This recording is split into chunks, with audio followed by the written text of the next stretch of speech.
And the winning streak of the Royal Challengers Bengaluru has come to an end at last. There's no doubt about the fact that they made a very good start to the IPL 2025. But as they say, all streaks must come to an end, and RCB's came to an end against the Gujarat Titans. Now, this was a pretty competitive, if one-sided match really, because truth be told, it didn't look like the Gujarat Titans were ever going to be in any doubt that the victory was going to be theirs. And that's exactly what happened. They finished things off in rather quick fashion. So in this video, we'll take a look at the major talking points from this particular Indian Premier League encounter. And let's start off with the one that everyone had been looking forward to: Mohammed Siraj's return to Royal Challengers Bangalore. Now, of course, he didn't come back to the side, but he did come back to the ground which he had called his IPL home for many years and ended up haunting his former side in very, very spectacular fashion.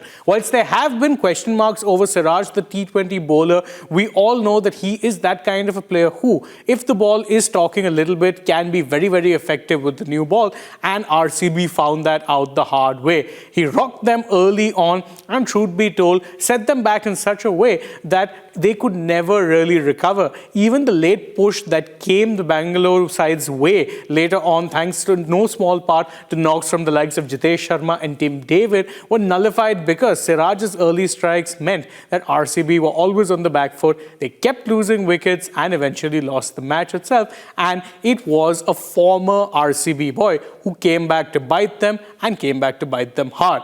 This leads us to talking point number 2, and it involves RCB's batting. Now, prior to this, the first 2 games, RCB's batting looked like a very battle-tested, settled unit. This time around, though, they looked like anything but. The batting looked all at sea, and part of that was, of course, down to the fact that the Chinnaswamy Stadium, for a change, was offering up something for the bowlers with the new ball. So the early stages were a little bit of a tricky time period, and when RCB ended up losing 2 wickets in very quick succession, it was always going to be a bit of a step up from there. And of course, if you're an RCB fan, you take this loss on the chin saying, fine, good start, and the winning streak had to end at some point.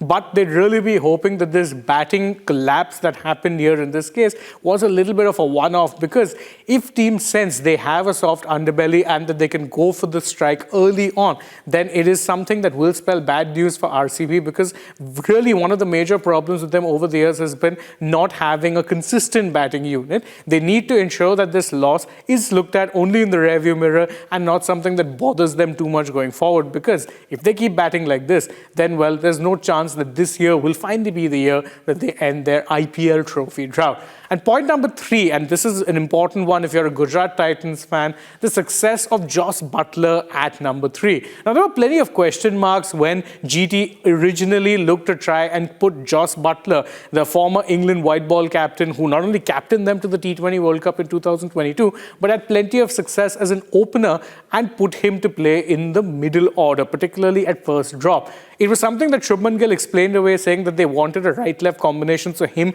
and Buttler were probably never going to open, and that's why Sai Sudarshan was favoured. But there were question marks over whether Buttler could potentially succeed in that role. Now, though, he's very much proven that he can, and in fact, the longer he bats, the more dangerous he becomes. It's always been a bit of a trademark of his, but it's also perhaps why he was able to take on RCB's bowlers with such a devastating effect and pretty much ensure that even when GT lost a couple of wickets and there was a chance that RCB could get into the game, he ended up shutting it down emphatically with the way that he knows best, by hitting plenty of 4s and 6s.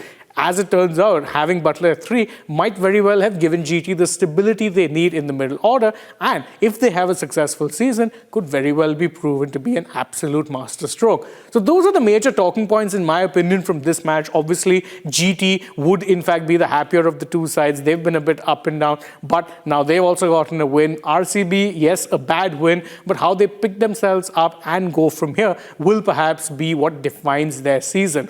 What are your thoughts on the match, though? You can let us know that in the comments below. And don't forget to stay tuned to Republic World and Republic Sport Fit for more such interesting content from the world of sport.